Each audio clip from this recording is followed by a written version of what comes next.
For most of the 21st century, Europe believed its greatest wars were behind it. The age of trench lines, blitzkrieg, and iron curtains seemed confined to history books. Armies grew smaller, defense budgets shrank, and soldiers became peacekeepers rather than warriors. But in February 2022, everything changed. The echoes of war returned to Europe's soil, not as a relic of the past, but as a reminder that peace is never permanent. The invasion of Ukraine sent shockwaves through every capital from Lisbon to Helsinki. Suddenly, defense was no longer an abstract policy. It was a question of survival, sovereignty, and strength. What followed was the largest military awakening in Europe since the end of the Cold War, a rearmament that had been quietly forming beneath the surface for years and finally erupted into the open. This is the story of how Europe is rebuilding its military power, methodically, strategically, and silently. For decades after World War II, European defense lived under an unspoken assumption: the United States would always protect the continent.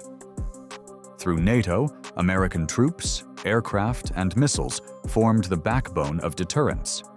European nations could focus on prosperity, integration, and diplomacy while outsourcing the hardest part of security: deterrence. That model worked until the world changed.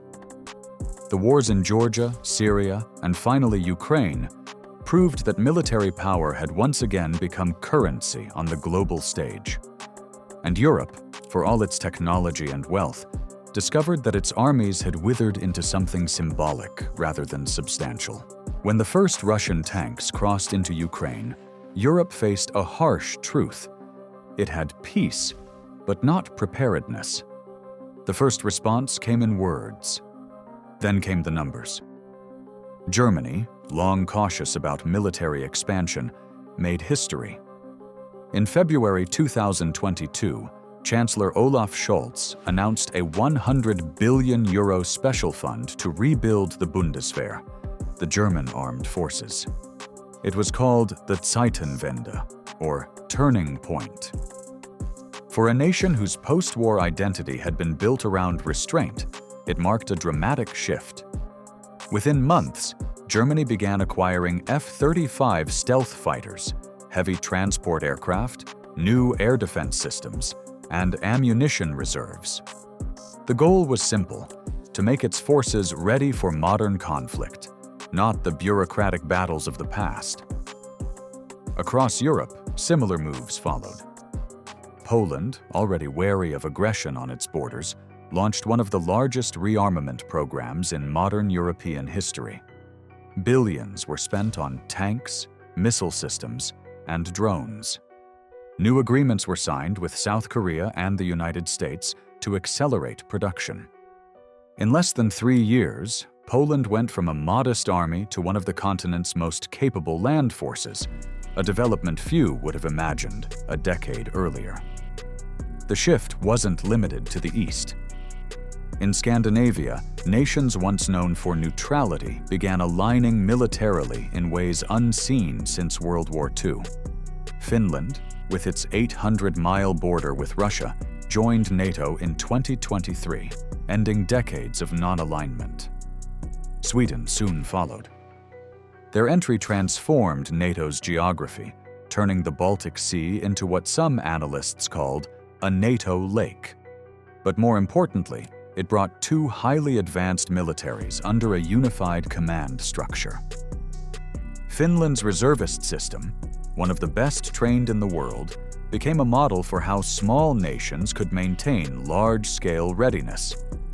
Sweden's aerospace industry, responsible for the Gripen fighter, added another layer of technological depth to the alliance. In Northern Europe, deterrence was no longer theoretical. It was visible. Further south, France and Italy focused on modernization and autonomy. France, long advocating for a stronger European defense identity, increased its defense spending toward 2% of GDP and renewed investment in cyber, space, and intelligence. Its Rafale jets, nuclear-powered submarines, and advanced missile systems remained symbols of Europe's independent capability.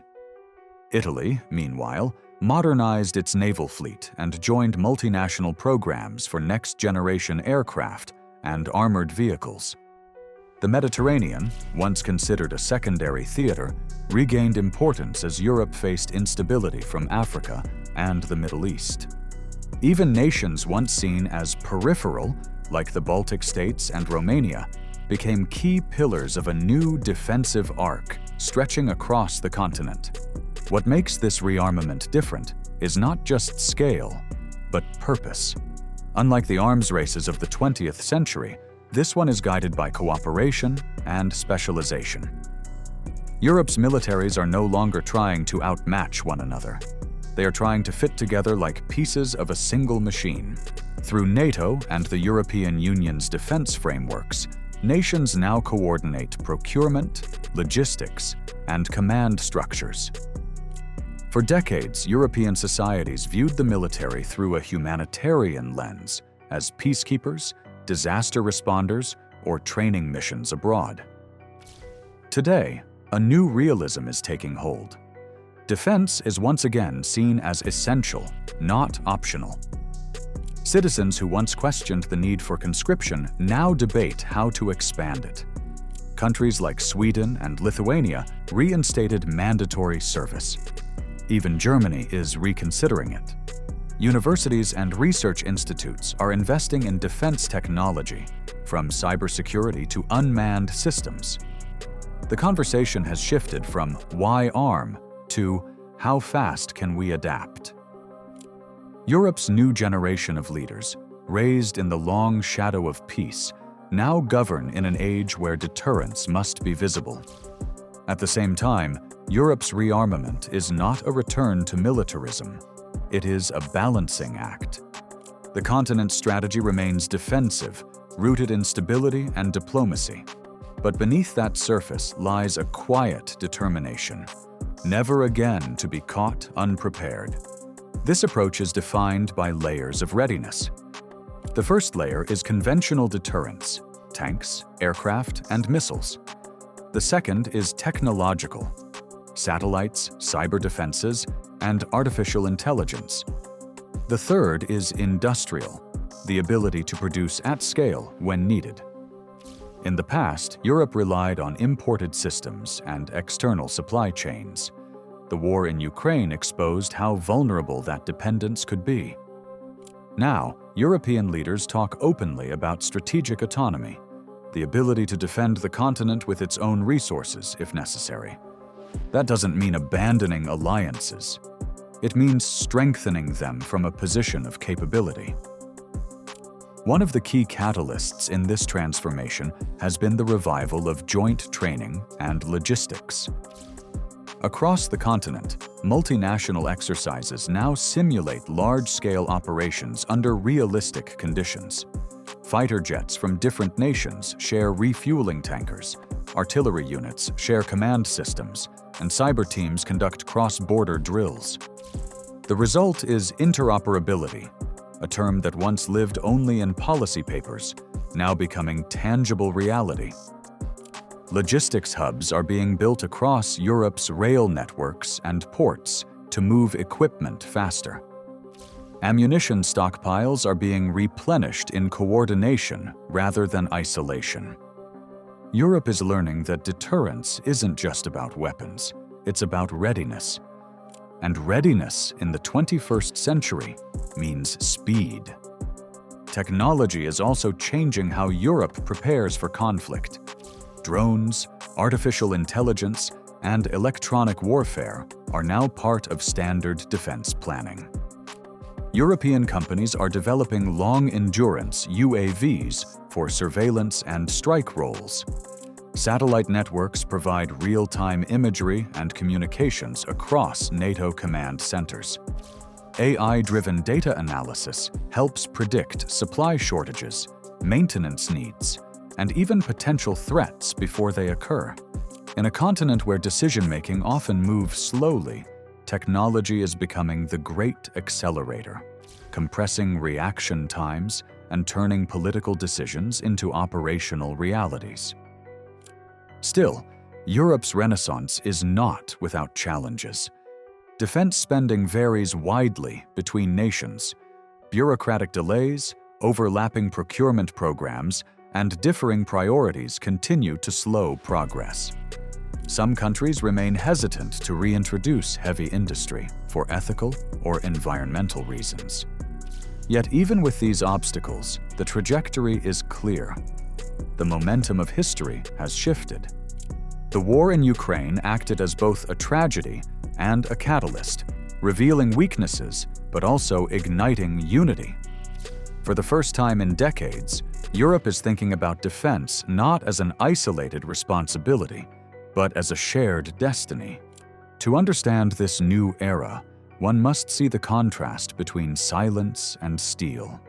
Unlike the parades of the past, Europe's rearmament isn't loud. It happens in assembly lines, training fields, and boardrooms. It's less about showing power and more about ensuring resilience. The factories building ammunition today are often the same ones that built cars a decade ago. The coders developing AI algorithms for banking are now optimizing defense logistics. Every part of European society, from universities to industries, is slowly reconnecting to the concept of national security. This is not a militarization of Europe.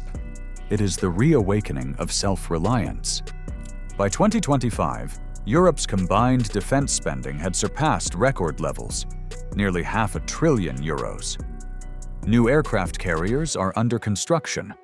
The continent's skies are protected by integrated air defense systems linking NATO radar with EU infrastructure.